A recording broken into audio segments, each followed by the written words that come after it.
Estamos en el verso hoy del 6 al 8, capítulo 3 de Primera Tesalonicenses. Se dan cuenta que hasta el día de hoy no hemos visto en sí a profundidad esto de que se habla mucho en Tesalonicenses, que hace referencia al rapto, ¿ya?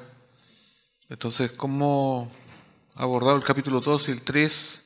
Se ha hecho mucho énfasis al cuidado pastoral o en lo ideal del pastorado en ejercicio.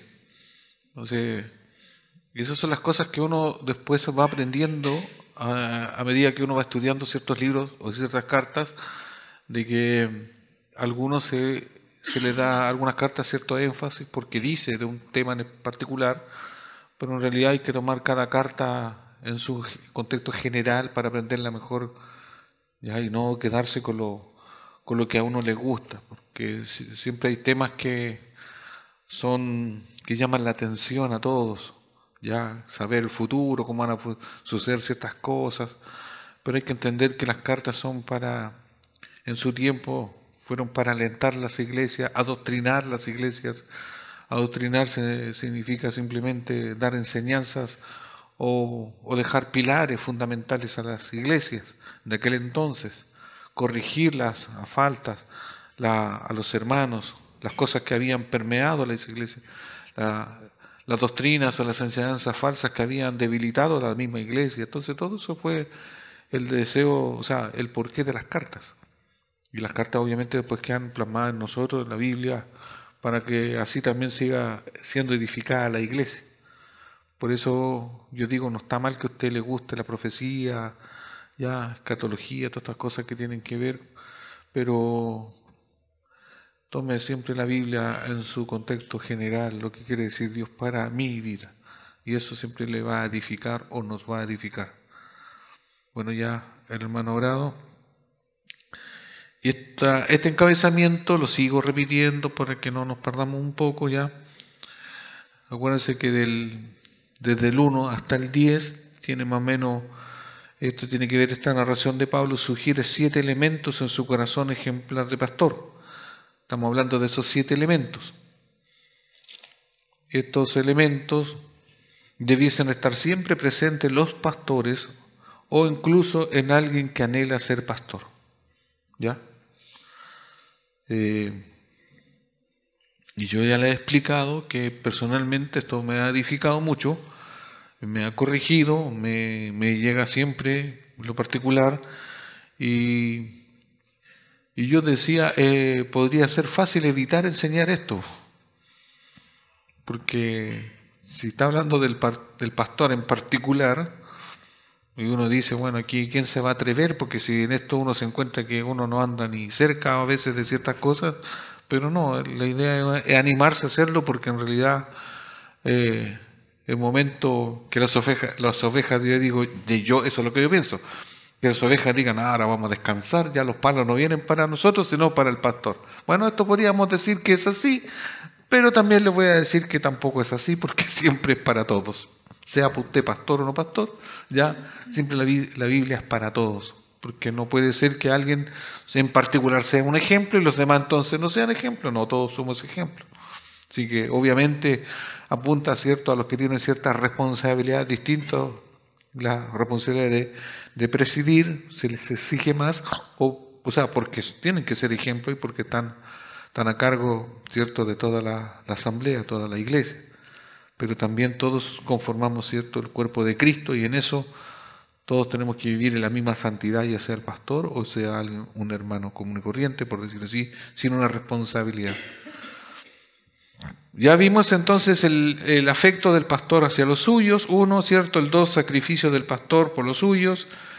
3 era la compasión del pastor por los suyos o por su pueblo. 4, la protección del pastor hacia los suyos. Y hoy te toca ver el deleite del pastor por los suyos. El deleite del pastor por los suyos, del 6 al 8, capítulo 3. Dice, pero cuando Timoteo volvió de vosotros a nosotros y nos dio buenas noticias de vuestra fe y amor, y que siempre nos recordáis con cariño deseando vernos, como también nosotros a vosotros, por ello, hermanos, en medio de toda nuestra necesidad y aflicción fuimos consolados de vosotros por medio de vuestra fe. porque ahora vivimos, si vosotros estáis firmes en el Señor.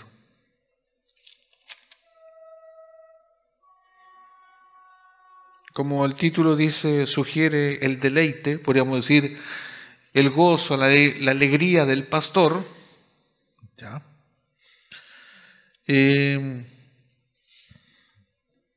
Yo quería introducirlo con cuando nosotros recibimos buenas noticias. Yo creo que todos nos alegramos, ¿o no? Las buenas noticias producen alegría, contentamiento, gozo.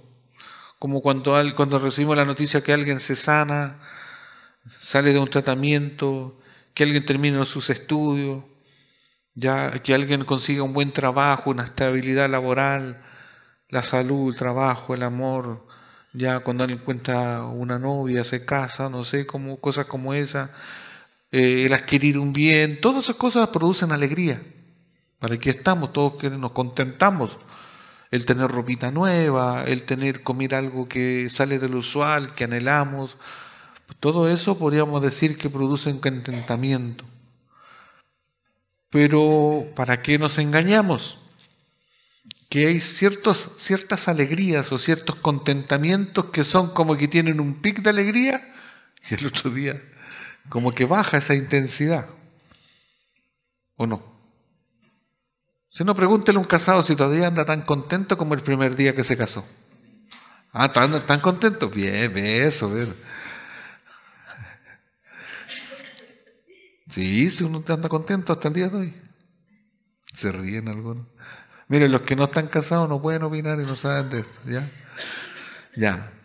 Pero hay cosas que producen alegría, como yo otras veces también lo he ilustrado, de que usted se compra ropa y eso, porque después cuando pasa el tiempo las cosas se deterioran, o ya uno no anda todavía con ese mismo gozo, alegría, contentamiento, se diluye en el tiempo. ¿Y por qué digo esto? Porque hablando de Pablo, al enviar a Timoteo, a él las noticias de lo de Tesalónica le produjo un gozo, un contentamiento.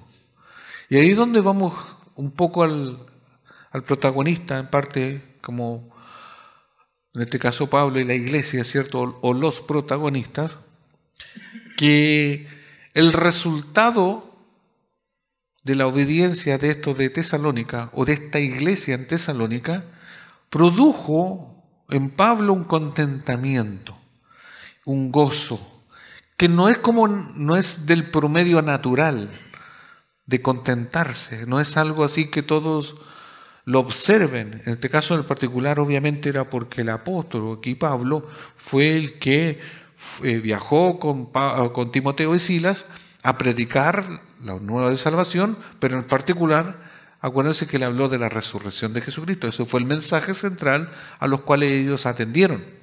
Entonces estos ciudadanos, entre judíos, griegos, de los que de las naciones que sean, en su momento, ¿cierto?, gentiles en general, ¿cierto?, pero ellos atendieron a este mensaje, se volvieron a Cristo, pero como las razones que ya la hemos estudiado no tuvieron noticias, Pablo tuvo que mandar a Timoteo como mensajero y ahora trae buenas noticias. Entonces las buenas noticias es que, por ejemplo, yo a veces lo llevo a nuestro hoy, que a veces las iglesias entendemos que una iglesia hermana o una iglesia de alguien conocido de nosotros dicen, oh, estamos contentos porque ellos lograron edificar un templo. Bueno, eso da alegría porque a lo mejor ya tienen un lugar donde reunirse. Nos alegramos porque los hermanos prosperan en esto, lo otro, pero en línea general lo que nos debe siempre tener o dar contentamiento. Yo no estoy excluyendo de que no nos dé alegría que alguien se sane de una enfermedad, no, nada que ver eso, sino que a lo que apunto con respecto o alinearnos con lo que dice el texto, es en razón a la línea de progreso de la iglesia, del desarrollo de los hermanos, que vamos ahora a ver que a pesar de todas las dificultades, ellos en su fe y amor no claudicaron, ellos siguieron igual. Porque, como ya vimos anteriormente, el trabajo de Pablo no había sido en vano. Entonces, esas son las cosas que alegran, por decir así, dan gozo al pastor o a los pastores.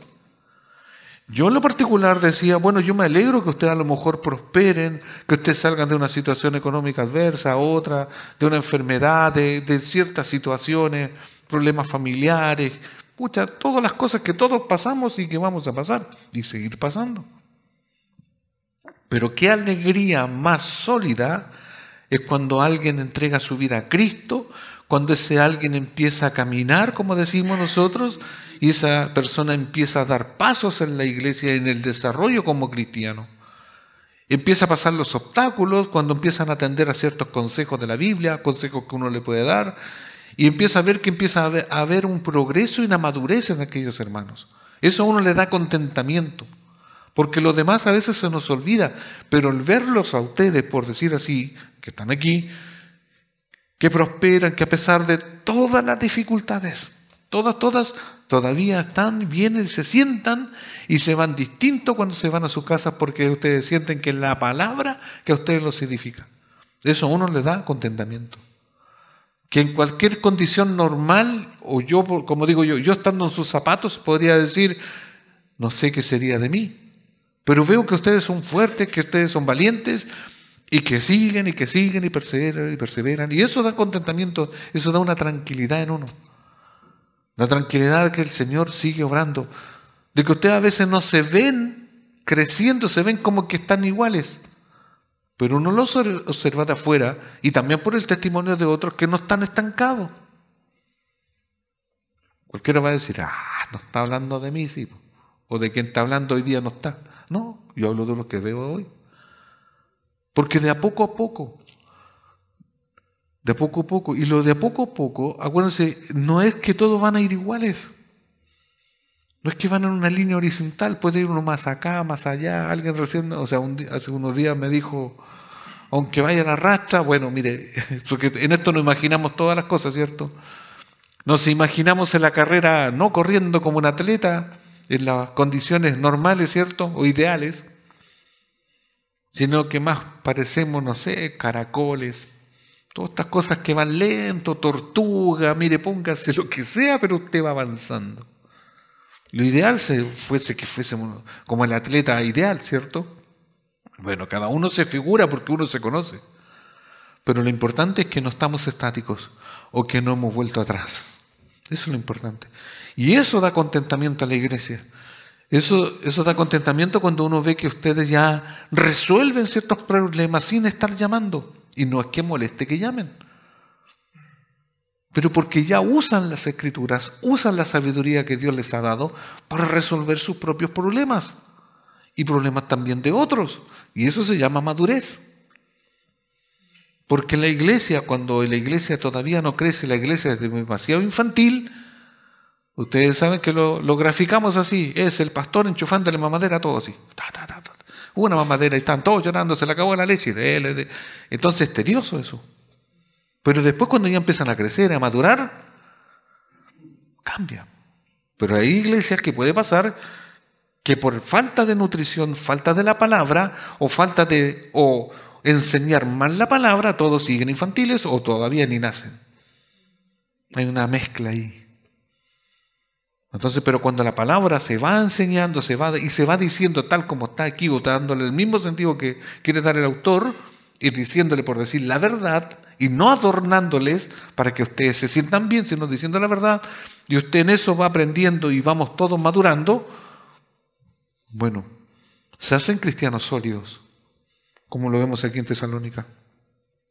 Volvemos. Cuando Timoteo volvió de Tesalónica, informó a Pablo, el apóstol, que estaba en Corinto.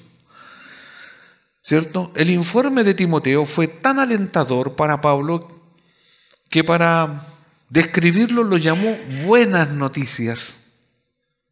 Dice, pero cuando Timoteo volvió de vosotros a nosotros y nos dio buenas noticias, ustedes saben que en la Biblia el Evangelio es tratado como las buenas noticias. ¿Ya? Y particularmente aquí se usa la misma palabra que deriva, o de la palabra que deriva del original, evangelión. La buena noticia de salvación es que Jesucristo, o en Jesucristo, hay salvación. Entonces Pablo usa la misma palabra. Para nosotros buena noticia, ustedes saben, pero cuando se habla del Evangelio, en el original es otra palabra. Y la otra palabra que de ahí deriva para nosotros, evangelión, o en el Resto Testamento, es cierto que tiene que ver la salvación por gracia, por la gracia, por medio de la fe, es que la noticia de ellos fue muy importante. ¿Ya? No fue una noticia a la ligera.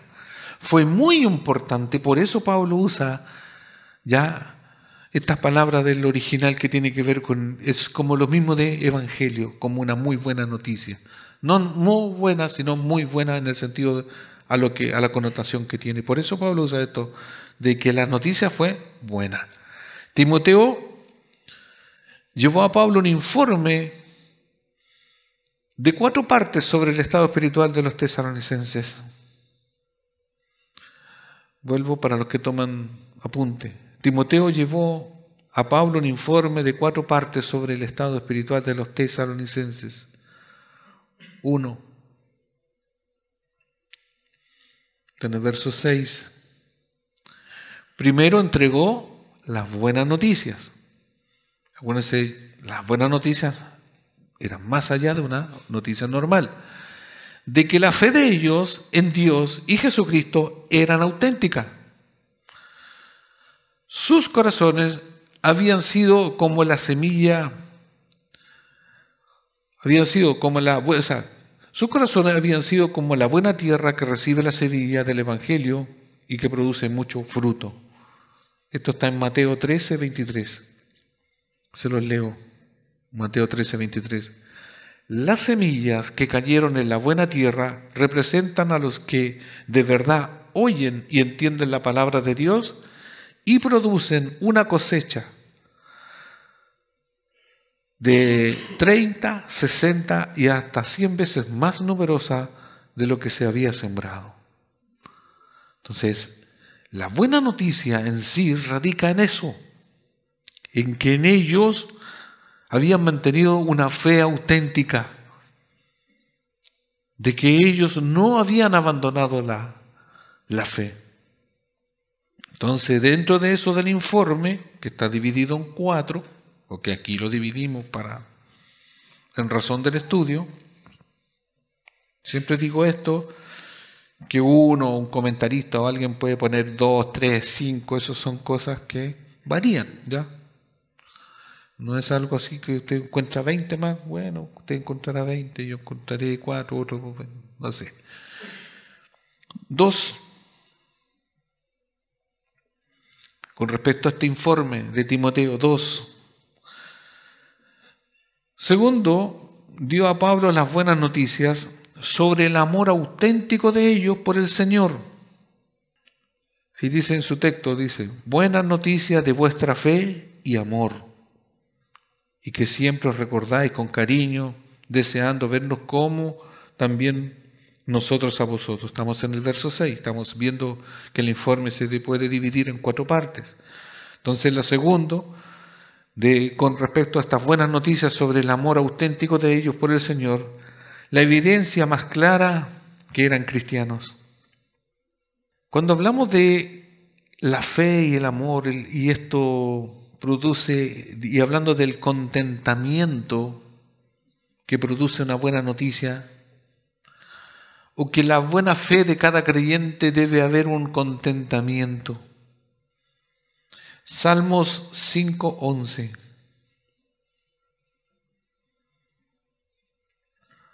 Cuando uno dice estoy lleno de amor, ¿qué le da? Vamos a hablar cuando alguien está enamorado. Cuando se enamora recién dice, oh, o cuando recién llega a Cristo, anda con un contentamiento, anda lleno de amor por el Señor, ¿cierto? Y produce una alegría. Nosotros decimos cuando alguien se enamora que ahora que viene la primavera andan con pajaritos en la guatita, ¿cierto? Después uno entiende que parece que los pajaritos más que se le van a la guatita se van a la cabeza porque a veces no entienden, no razonan, ¿ya? No sé si han visto casos como eso. como que pierden la noción. Pero bueno, nos vamos para allá ahora. Entonces, el amor auténtico, ¿cierto?, es la evidencia clara de ser cristiano. La alegría dentro de todo esto distingue a un cristiano. Salmo 5:11 dice: pero que se alegren todos los que en ti se refugian, que canten alegres alabanzas por siempre. Cúbrelos con tu protección, para que todos los que te aman tu nombre estén llenos de alegría. El amor de Dios que se deposita en el creyente hace que se produzca un contentamiento y una alegría. La pregunta sería, ¿por qué? Bueno, ¿quién nos sacó toda esa carga de pecado? ¿Quién nos perdonó tanto sin haberlo merecido? ¿Quién pagó una deuda tan impaga, imposible de pagar, y a nosotros nos costó 0 pesos, 0 esfuerzo, 0 nada? Ustedes saben que cuando hablamos de la deuda por el pecado, o la paga del pecado es la muerte, y a nosotros nos sacan esa condena de la muerte. ¿Cómo nosotros los condenados sin Cristo, todo ser humano condenado a la muerte por ser pecador, nos libera el Señor, saca ese yugo y como queramos expresarlo, ¿cierto? Y en todo calza que todo eso que hace Dios por nosotros, que hizo también por los de Tesalónica, debe producir una alegría, un contentamiento siempre, aunque no lo expresamos siempre. Pero cuando vamos a lo que hizo Cristo por nosotros, de donde nos sacó, debe producir siempre una alegría. Y esa alegría, ese contentamiento, gozo, como le decimos nosotros, está por sobre los problemas. Porque es más que eso, está a un nivel elevado, más grande, más alto. ¿Por qué? Porque qué más alegría de que a lo mejor no tenemos nada, no tenemos para comer, para vestir, para lo que sea, cosas que no están así, pero lo que sea, las persecuciones, nuestros problemas, enfermedades, no están por sobre la salvación de Cristo, por sobre el regalo que es inmerecido para nosotros. Entonces, la alegría, el contentamiento debe estar siempre expresado en cada creyente. Entonces, ¿cómo no estar alegres por una salvación tan grande e inmerecida? Convengamos que no siempre es así. Pero hermanos, a veces andamos con una cara que llega al suelo. ¿No? Y eso puede ser un estado emocional, un estado espiritual, pero a veces sucede mucho en el orden del cristiano. Así como uno ve hermanos que le estén martillando los dedos, están así, contentos, gozosos. No sé si fingen o no fingen, no lo sé. Pero hay otros que le cae, no sé, un rayo de bendiciones, de lo que sea, están así. No, su cara expresa otra cosa, no sé. Yo lo digo, lo manifiesto, no es que me meta en su corazón, porque no puedo hacerlo, pero no refleja, no se exterioriza el gozo del Señor. Y en esto convengamos, no es que usted va a andar así, ni que usted va a andar así, pero ¿cuál es el punto? En un momento debe expresar que está alegre en el Señor, por todas sus bondades y maravillas que Dios siempre nos permite tener en nuestra vida. Y más todo lo que está reservado en la eternidad, que es mucho más. O sea, ¿tenemos por qué andar alegre y gozoso siempre? Sí.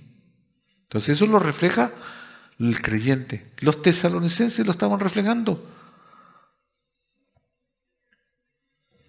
Además, cuando dice y está elogiándolo, ¿cierto? Y por esto en el verso 6 que dice, dio buena noticia de vuestra fe y amor. Otra característica del creyente, Mateo 22 del 37 al 40. Mateo 22 del 37 al 40.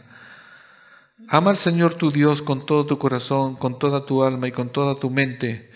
Este es el primer mandamiento y el más importante. Hay un segundo mandamiento que es igualmente importante. Ama a tu prójimo como a ti mismo.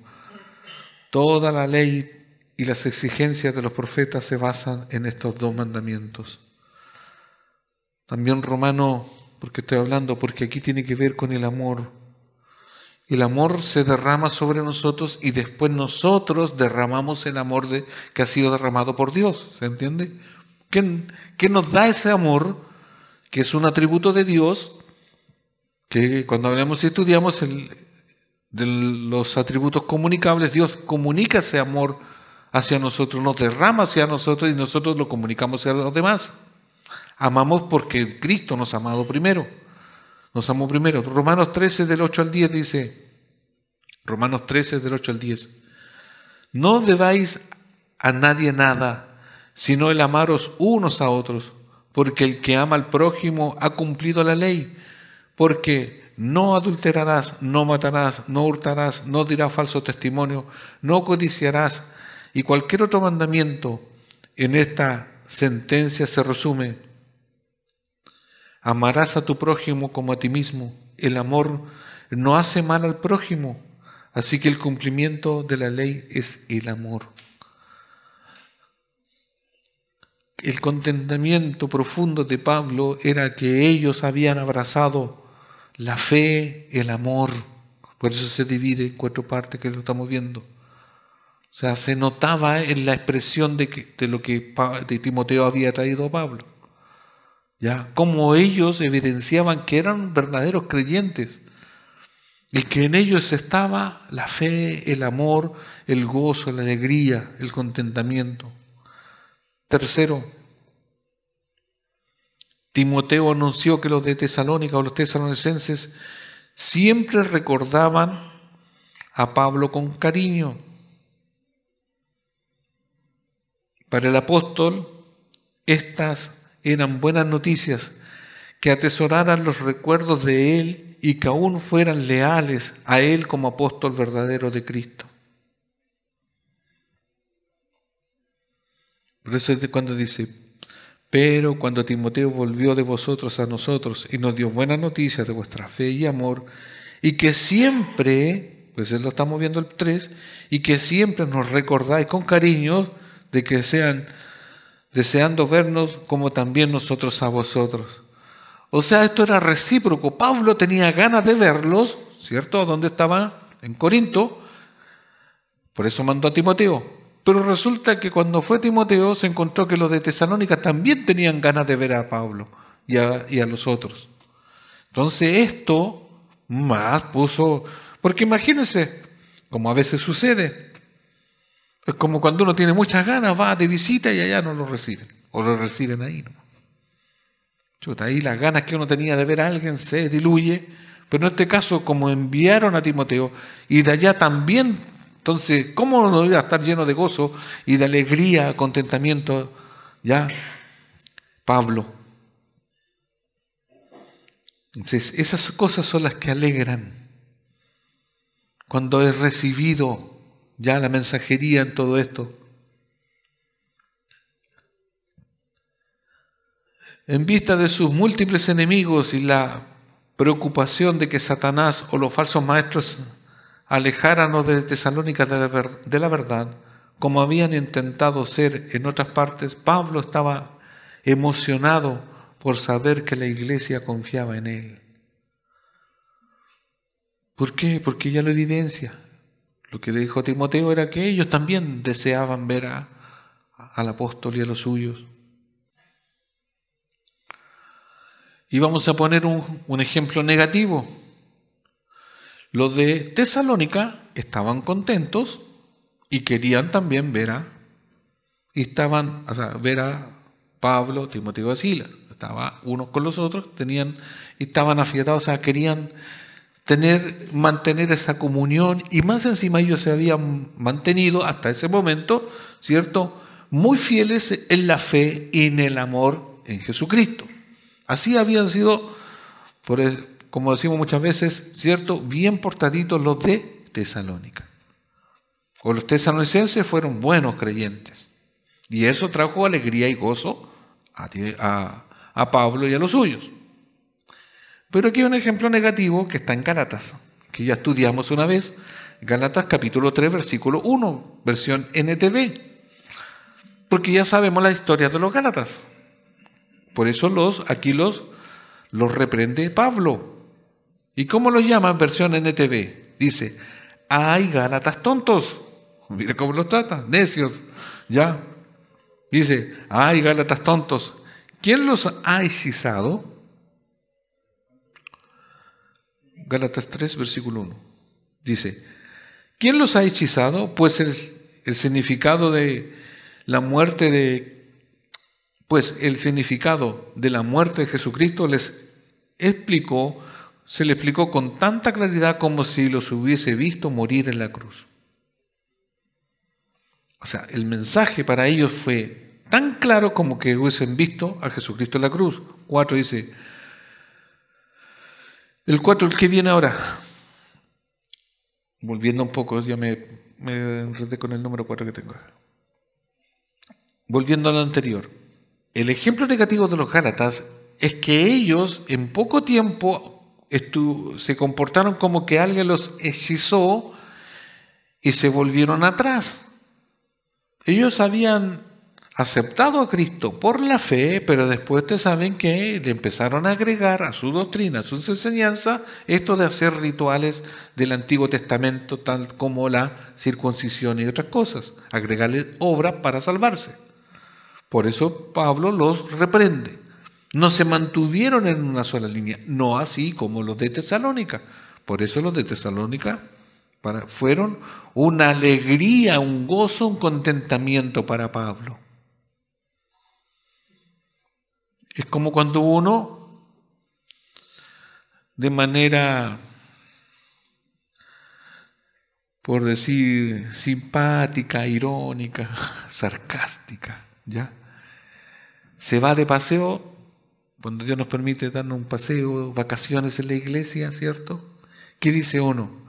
No quiero, hermanos, que cuando yo vuelva ustedes hagan un becerro. ¿Uno qué dice? Esperamos que ustedes se porten bien, ¿sí o no? ¿Y cómo se portan ustedes? Y eso no implica que, porque al final y al cabo, ¿a qué se refiere uno? Porque de un rato ustedes se van a ir a su casa y yo no sé lo que van a hacer, entonces no se trata de eso. Pero uno, ¿qué está queriendo decir? Que aunque esté o no esté, porque es como que, ¿y qué figura le pasa? Ah, no está. Claro que yo muchas veces no voy a estar al lado suyo, si yo no soy omnipresente. Pero intrínsecamente es como, nos liberamos, un peso menos. ¿Se dan cuenta que no tiene sentido? Pero ¿qué pasa? Que los días de concurrencia ya no vienen si no está. No sé si se hace coincidentemente porque yo los pillé una vez. ¿Ya? Pero ¿cuál es el punto? De que hay cosas que dan alegría. El que la iglesia funcione con que uno esté o no esté. De que si hay encargado siga todo igual. Porque eso demanda madurez. Porque no andamos al ojo. Si viene el pastor voy. Si no, pues si el otro hermano no es pastor. O si no se trata de... La palabra es la palabra de Dios. Y estamos que nos enseñe dentro de la gracia del Señor siempre es el Señor. 4. Finalmente Timoteo declaró que el afecto de los tesalonicenses era tan fuerte que deseaban ver a Pablo. Con dolor por la separación de sus hijos espirituales, Pablo se alegró por las buenas noticias de que ellos estuvieran deseosos de renovar su comunión con él.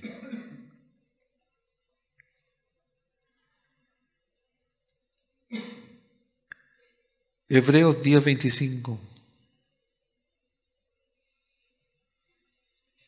Ellos estaban deseosos de tener comunión o renovar esa comunión. Hebreos 10:25 dice, y no dejemos de congregarnos como lo hacen algunos, sino animémonos unos a otros, sobre todo ahora que el día de su regreso se acerca. Hermanos, el deseo de los tesalonicenses de estar también unidos en un cuerpo, en la iglesia, unánime, ¿cierto? debe ser y es el deseo natural de todo creyente. Todo creyente en el lugar que esté en el planeta tiene que tener ese sentido de estar unido al cuerpo, a la iglesia, a una iglesia local. Eso es así, está estipulado por la palabra, por el Señor. Y usted sabe que en eso hay una pluralidad de ahí. Hay iglesias grandes, chicas, de esta, lo otro, pero usted reúnase. No hay algo que... Somos nosotros los que podemos objetar una iglesia, de decir, no, esa parece que no se ve buena, esta parece que sí, no, esta no es como la otra, hacemos comparaciones, pero al hecho debiese congregarse igual usted. Porque a veces empezamos a buscar convenientemente cuál es mejor. Obviamente, algunas veces se da eso de que pueden haber iglesias donde uno se puede, por decir así, regodear. Pero nos va a encontrarse también que puede existir que a usted lo trasladen a un trabajo, no sé, a un lugar, a una región, a una ciudad tan pequeña que hay una iglesia. ¿Y qué va a hacer? Y se va a estar un harto tiempo, no puede decir, no, yo voy a estar solo. No, congréguese. Pero es que no es como la otra, pero congréguese. Obedezca. Porque a veces el Señor puede permitir esas cosas para humillarnos. Ya. Porque muchas veces el orgullo puede entrar en nosotros. Y yo siempre lo he dicho, nunca tenga ese sentido de orgullo de ser superior o sentirse superior a otras iglesias, porque no lo somos. Porque entra el orgullo, aunque usted diga que no lo crea. Y con el Señor al Señor no nos podemos burlar. Entonces, dentro de eso ellos sentían el sentido de congregarse, el estar unido. Y eso no jamás se debe perder en un cristiano. Por eso cuando decimos y repetimos, no puede existir que un cristiano lleve años, mucho tiempo diciendo yo soy cristiano verdadero, pero no he encontrado la iglesia que me guste. Allá es muy difícil, allá hay un problema muy grave. Porque una oveja no puede permanecer fuera de un redil, de una iglesia local. La perfecta iglesia no existe. Aquí en la tierra es la iglesia ideal. Mire, todos conformamos a las iglesias, todos somos ex pecadores. El enfermo de Timoteo fue tan bueno, fue tan significativo que produjo un giro del apóstol desde la ansiedad hasta el deleite o contentamiento.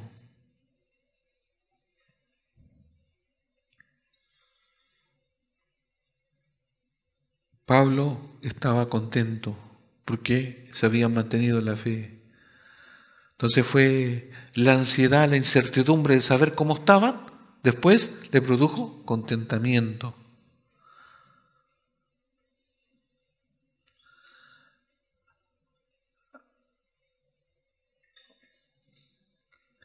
El verso 7 dice, por ello, hermanos, en medio de toda nuestra necesidad y aflicción fuimos consolados de vosotros por medio de vuestra fe.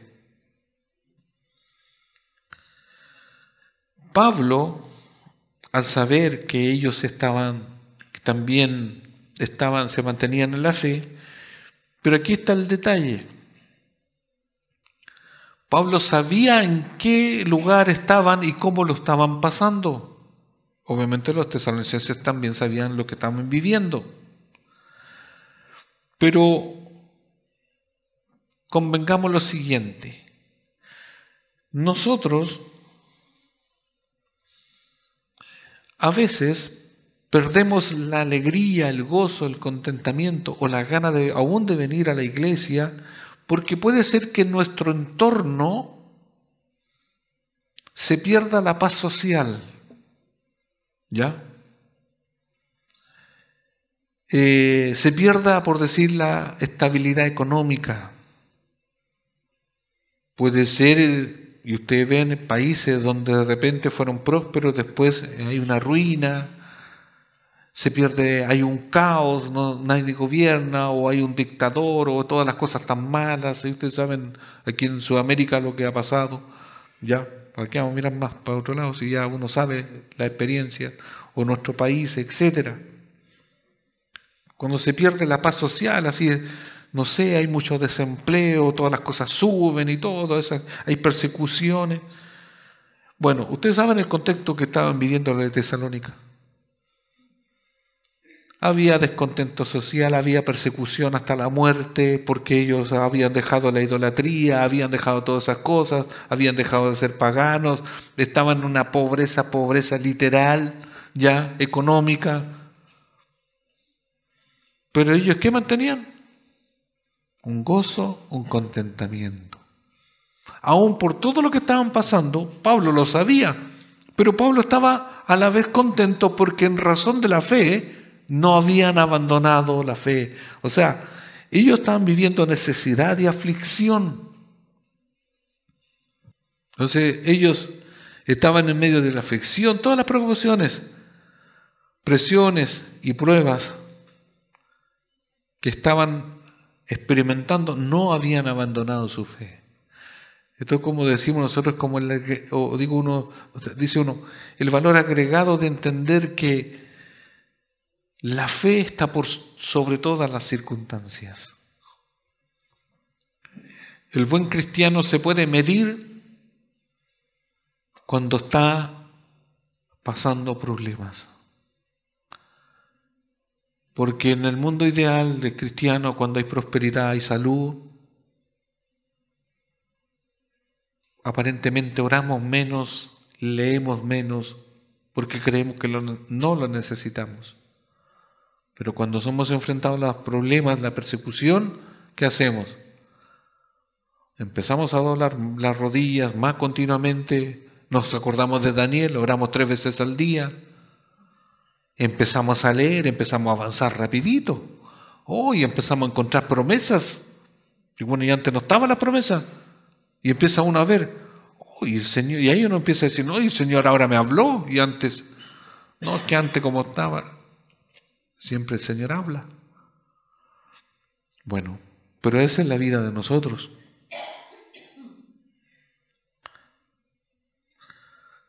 Yo puse así como comillas, esto de las presiones, las pruebas que ellos estaban experimentando, del verso 7, dice, por ello, hermanos, en medio de toda nuestra necesidad y aflicción, fuimos consolados de vosotros por Dios. Esto de las pruebas, las aflicciones, es lo que recurrente pasa, han pasado y pasarán todos los cristianos. Y yo, ¿por qué lo puse como en separado, remarcado acá? Es que muchos pastores o en muchas iglesias no le cuentan a la congregación. A los que asistan a la iglesia no le pueden decir porque se van a asustar y se van a ir. Yo digo, hay que decir toda la verdad. Usted está empezando a venir a la iglesia, usted está empezando a consagrar, está dejando su pecado, va a tener problemas y va a tener dificultades. Y no pocas, muchas. Yo pensaba que no era así, es así. Y va a quedar solo, y va a quedar sola. Pucha, me hubiesen dicho antes. Es así, yo no se lo estoy diciendo ni antes, se lo estoy diciendo ahora porque eso es lo que dice la Biblia. No vengo más a la iglesia. Bueno, no venga, que si a mí no me va a castigar con no venir, se va a castigar solo o sola. Pero es una verdad. Pero en la verdad que ellos estaban pasando, viceversa, los tesalonicenses, Pablo, los suyos, y nosotros también que pasamos, ¿cierto? Seguimos y perseveramos porque Dios está por sobre todas las dificultades. Porque Él se gloría en nuestras dificultades. El Cristo se goza en suplir las necesidades de nosotros. ¿Qué mayor contentamiento cuando yo en el trabajo no puedo ganar lo suficiente, pero Dios lo añade de una manera sobrenatural? Cuando la medicina no alcanza y Dios nos sana de una manera sobrenatural. ¿Cómo nos da alegría y contentamiento con eso? Y nos damos cuenta que Dios es el que está supliendo todas nuestras necesidades. Cuando se juntan nuestros enemigos contra nosotros para destruirnos, ¿cierto? Y somos afligidos, pero no destruidos. Y uno dice, vale la pena. Y ahí estoy conociendo más a Dios, que Él pelea por nosotros. Gano el sueldo mínimo, pero me rinde como que si ganase tantos millones. O no alcanzo a ganar el sueldo mínimo, pero me alcanza para pagar todo y me sobra. Pero antes cuando ganaba, y uno saca cuenta y no calza. ¿Por qué? Porque Dios en nuestras dificultades, en todo eso, se gloría y le conocemos y se hace conocer y yo más le amo.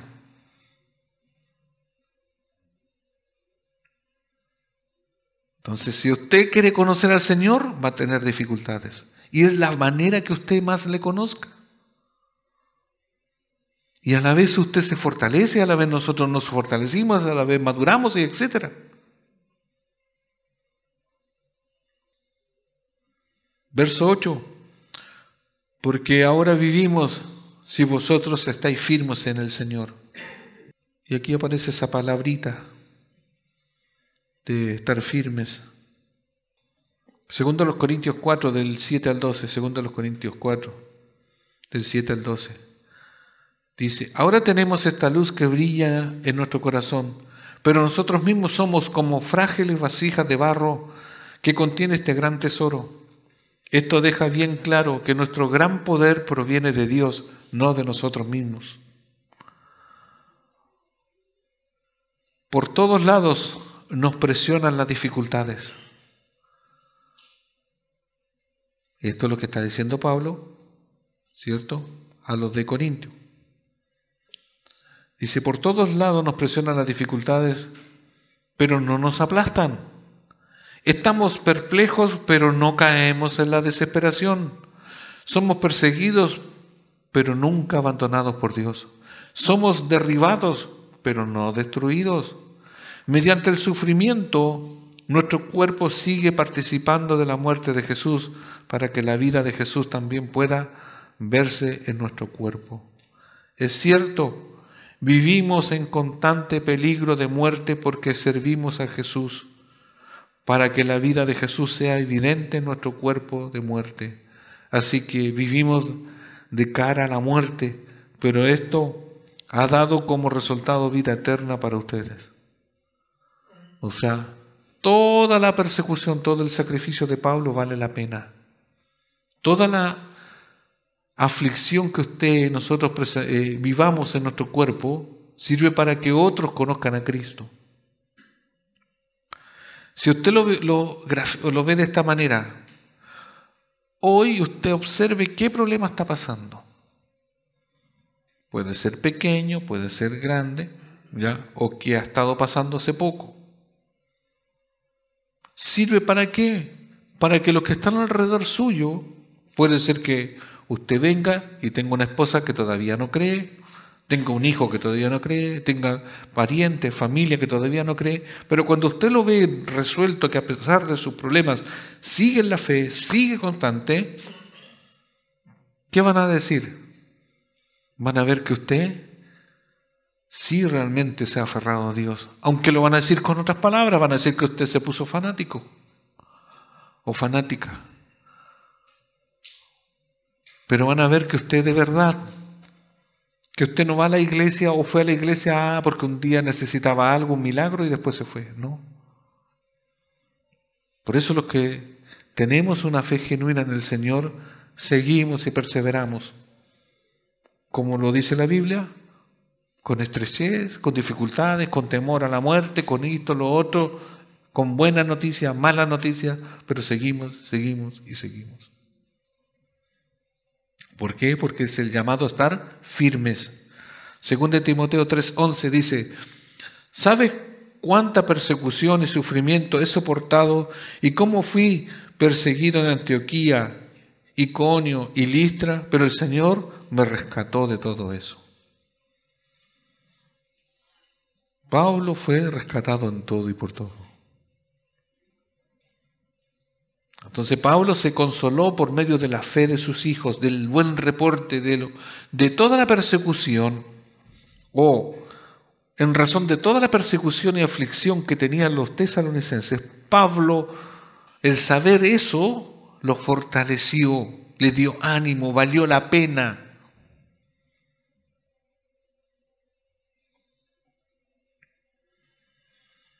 Pero cuando las iglesias eran infieles y sucumbían al pecado y a los falsos maestros, el apóstol quedaba devastado, así como ocurrió en la iglesia de Corintio cuando Pablo necesitó consuelo.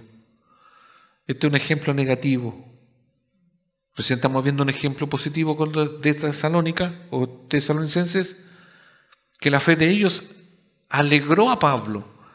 Pero acá, en este caso que voy a leer ahora, de 2 Corintios 7:6, el mal comportamiento, el mal uso de la fe o la debilidad de la fe de los corintios, a Pablo en un momento lo debilitó al punto de no querer ir allá a predicarles, de no estar con ellos. 2 Corintios 7:6 dice: pero Dios, quien alienta a los desalentados, nos alentó con la llegada de Tito. Pablo perdió el interés en predicar el evangelio en la ciudad donde Dios había abierto una puerta por el mensaje. Aquí cuando dice 2 Corintios 2 del 12 al 13. Cuando llegué a la ciudad de Troas para predicar las buenas noticias de Cristo, el Señor me abrió una puerta de oportunidad, pero no sentía paz porque mi querido hermano Timoteo todavía no había llegado con un informe de ustedes. Así que me despedí y seguí hacia Macedonia para buscarlo.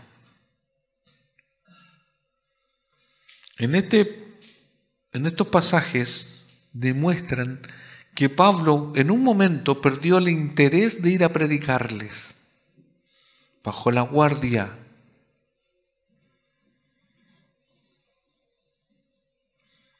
Y aquí hay una pregunta retórica, esa pregunta que ustedes, la misma pregunta se resuelve.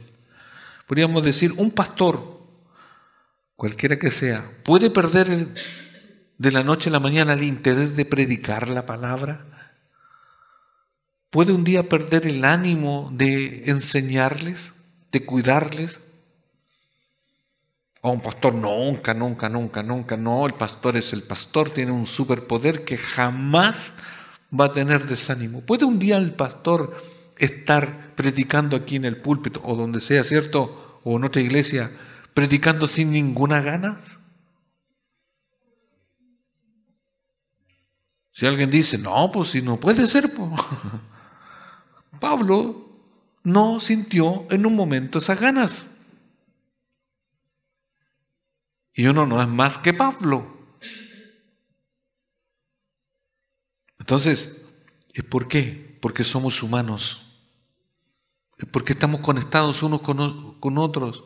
Las penas de ustedes se traspasan a uno, las alegrías de ustedes se traspasan a uno. El desencanto y todas esas cosas se traspasan los sentimientos.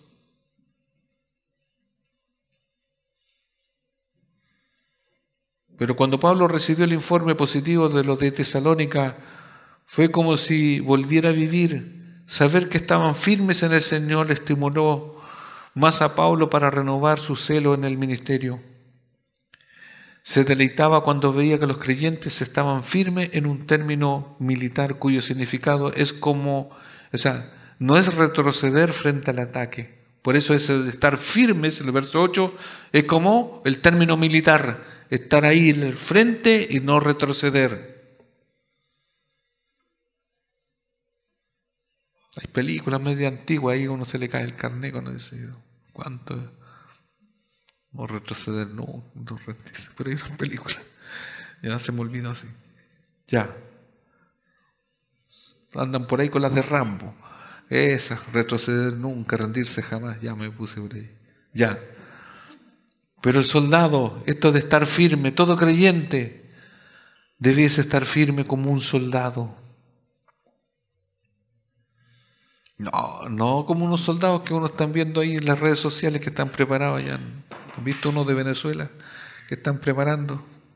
No, no de eso. Yo digo a soldados, soldados. ¿Ya?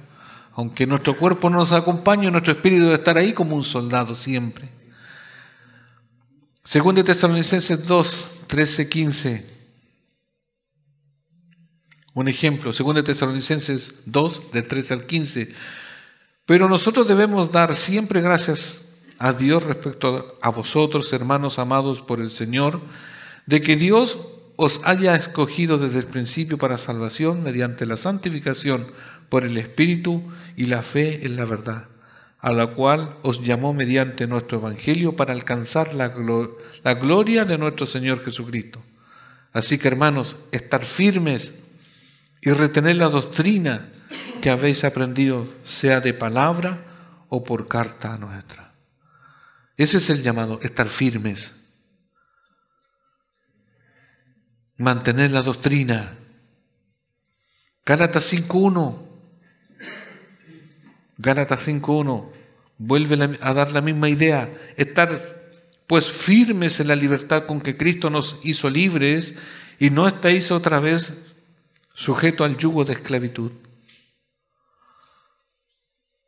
Los de Tesalónica estaban firmes, tenían que estar firmes, y así cada uno de nosotros debemos estar en esa misma actitud de estar firmezas, estar en una firmeza en el Señor. ¿Usted recibe malas noticias? Sí. ¿Recibimos malas noticias? Sí. ¿Pero qué hacemos? Estamos firmes, esperamos en el Señor. No sé si a usted le ha pasado cuando anda haciendo trámites en la entidad pública, le faltó una fotocopia. Chuta. Y usted ha juntado todas las fotocopias, pero después le salen que le falta otra más. Y ahí está, y va de nuevo, y cuando termina de llevar la última, la primera ya había vencido. Oh, y ahí usted se acuerda que tenía que... Y así estamos, ¿o no? Bueno, la vida a veces del cristiano parece así, tediosa, pero si estamos firmes en el Señor porque de la gloria. Filipenses 1:27, solamente que os comportéis como es digno del Evangelio de Cristo, para que, o sea que vaya a veros o que esté ausente, oiga de vosotros que estáis firmes, de nuevo la misma palabra como un soldado, en un mismo espíritu, combatiendo unánimes por la fe del Evangelio. Y la última habla de Filipenses 4.1. Filipenses 4.1. Por lo tanto, mis amados hermanos, en esta versión, en vez de decir estar firmes, dice, manténgase fieles al Señor. Estar fieles, o sea, estar firmes, es estar fieles al Señor. Por eso cambia la versión. Solamente para entender de que cuando estamos firmes es porque nos queremos mantener o tenemos que mantenernos fieles al Señor. Y dice este pasaje, por lo tanto, mis amados hermanos, manténganse fieles al Señor. Los amo y anhelo verlos, mis queridos amigos, porque ustedes son mi alegría y la corona que recibo por mi trabajo. ¿Ven? Cuando se mantienen firmes, así como en estas iglesias se mantenían firmes, producían la alegría y el contentamiento en Pablo. Entonces el contentamiento, como decía el título de este mensaje, el contentamiento, la alegría del pastor, es por el resultado de la firmeza, la fidelidad hacia Dios. La prosperidad económica, la buena salud, sí dan alegría, pero por sobre todo eso es la madurez, es soportar las pruebas. Para eso el Señor nos puso. Estamos en un mundo que nos odia. El sistema del mundo nos odia. La familia que no conoce a Cristo no le caemos bien nosotros, porque nosotros representamos la santidad, la moralidad de Dios.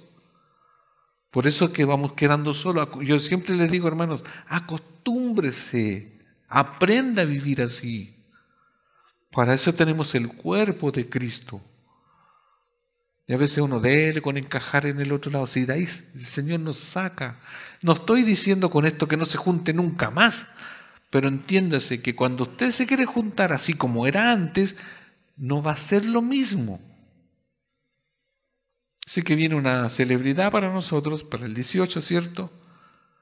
Y queremos estar con el choclón de la familia, a donde están los curados, donde están los que se portan mal, ya los que hacían el trencito, y usted también andaba ahí, o andábamos en esa, ¿cierto? Pero ahora estamos en el otro lado. Como dijo recién alguien por ahí, ya usted no es la locomotora, usted tiene que salirse de ahí. Ya, el Señor lo sacó y usted está en otro lado. Está ahora en otro carril, usted va al cielo, ellos no. Entonces, por todas estas cosas nosotros somos rechazados. Júntese de manera prudente con la familia. Pero cuando ya usted vea que van a empezar a tomar porque ellos son así, están esclavizados en el pecado, usted sálgase de ahí. ¿Por qué? Porque somos distintos.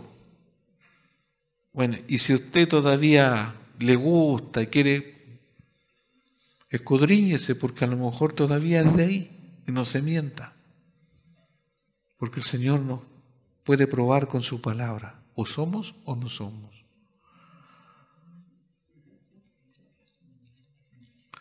Bueno, dejaremos los dos últimos para el próximo domingo, porque los otros son un poco más cortos y vamos a tratar de hacerlo solamente en un sermón.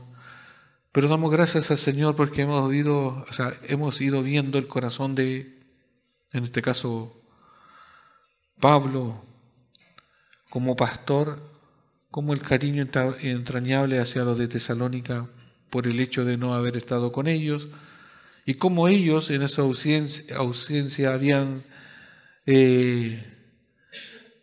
permanecido fieles en la fe, habían madurado y seguían adelante, a pesar de todas las persecuciones. Por eso, hermanos, hoy les aliento y lo recalco, usted ha pasado, está pasando, pasará aflicciones, pero en todo el Señor está con usted, está con nosotros y en nosotros. Entonces no se asuste, entienda que esto es algo común en nosotros. ¿Parece difícil? Sí, es difícil. Pero a veces yo le digo, es hasta entretenido. ¿Cómo va a ser entretenido? Sí, porque a veces quedamos con el mar al frente, los egipcios atrás, un muro así, una montaña, y quedamos sin salida. Y cuando no hay salida, y no haya, y ningún ser en la tierra se la va a dar. Y así se siente, así nos sentimos. Viene el Señor y de no sé qué manera hace una salida. Y uno se llena de tanto gozo porque dice, ¿cómo lo hizo? No lo sé, pero lo hizo. Y ahí le damos gloria a nuestro Dios. Cuando no tenía, ¿cómo? Sí, pero si no hay lógica, no lo hay. Y para eso la fe, ¿cómo se empieza a aumentar? ¿Cómo nos enamoramos de Dios? Y cómo la iglesia sigue. Bueno, oremos al Señor. Póngase en pie, por favor.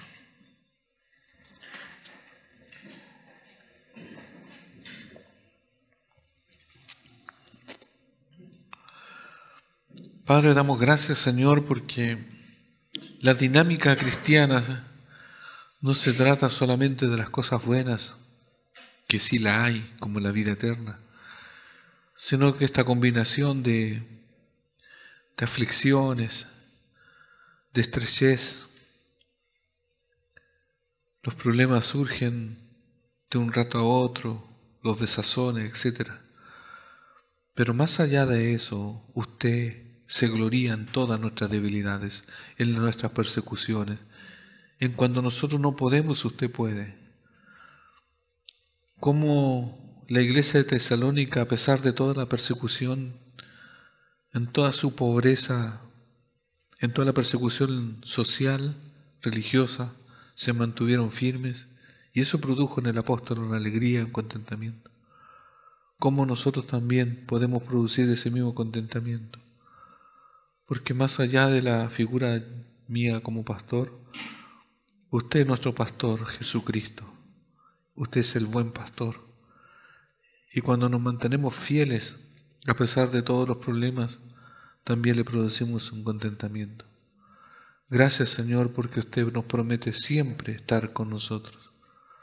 Siempre usted promete estar en todo en favor de nosotros, aún superando la muerte. Por eso, Señor, anime a la iglesia local. Señor, vele por cada uno de mis hermanos, los que están pasando necesidad económica, los que están pasando problemas legales, los que están pasando problemas de salud, los que quieren un trabajo mejor, los que a lo mejor tienen problemas familiares, a lo mejor alguien está pasando por depresión, por algo emocional fuerte, a lo mejor hay alguien que está pasando en este minuto por un desánimo espiritual. Así como Pablo lo tuvo, así como todos nosotros lo podemos tener, pero Cristo nos puede sacar y nos saca de eso. Señor, atienda a nosotros porque somos débiles. Ninguno es un superhombre, una supermujer. Todos, Señor, somos de carne y hueso. Tenemos el Espíritu Santo, sí, pero en nuestra carne nos debilitamos. Señor, levante nuestros brazos y sea usted, Señor, que nos dé la victoria sobre las cosas que no podemos, Señor. Señor, gracias porque usted está a nuestro favor y a usted sea la honra y la gloria. En el nombre de Jesús. Amén.